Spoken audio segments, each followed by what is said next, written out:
Hey everybody, back for the next installment on things. In the last installment it was pretty much walking you through initial team setup, setting up the roster, going through and setting up a game, and then starting an activation of a game. We're going to pick this one up, activating a game, and then sort of walk you through the layout of the application. Next installment is actually going to be, now that you have everything, all sort of the general layout of how the app works and that kind of stuff, walk you through the recording of stats and that kind of stuff. So, picking up where we left off in that last one, I'm going to go ahead and tap up here. So I have a game already entered into the system. That's where I'm assuming I'm picking up.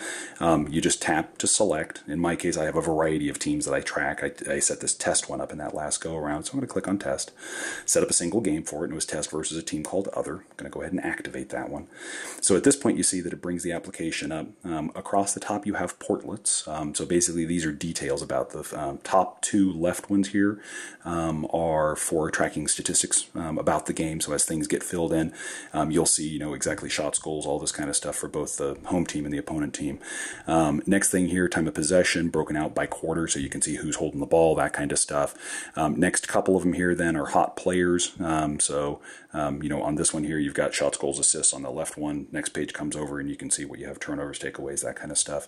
Again, sort of all that automatically fills in on the fly. And then a roster here. If the roster has, right now this isn't scrollable because it only has 2 people, but if you were to have more than there, that's scrollable so you can see what's going on.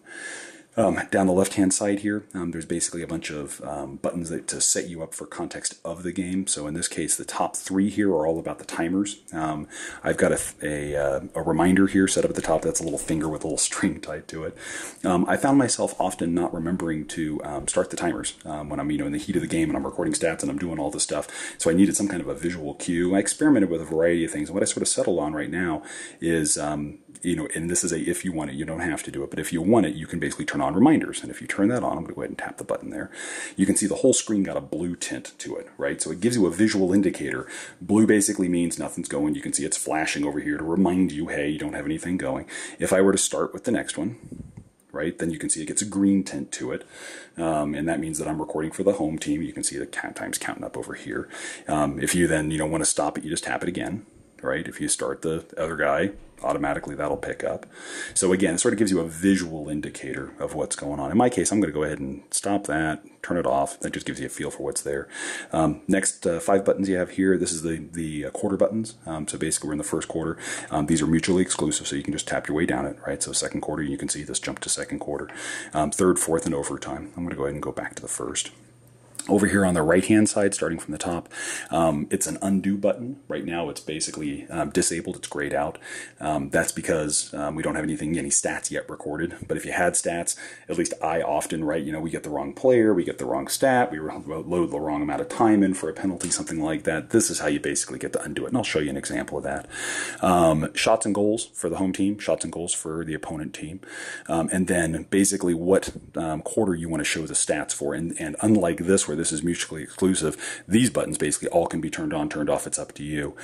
Since nothing's recorded, you're not seeing anything, so a lot of this will make a lot more sense here in a minute when I turn stuff on and you can actually start seeing us record stuff. Across the bottom then, you've got the field. That's what we're on right now. You got the team tab, and then you got a settings tab. Lets you turn on things like, don't put the device to sleep, stuff like that. The field is zoomable, right? So you can zoom it, you can move it, all that good kind of normal stuff that you would expect.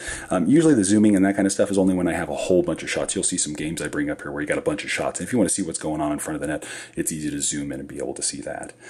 I think that's pretty much it for this go around. In the next installment, we're going to pick up and actually go through and show recording stats for a game.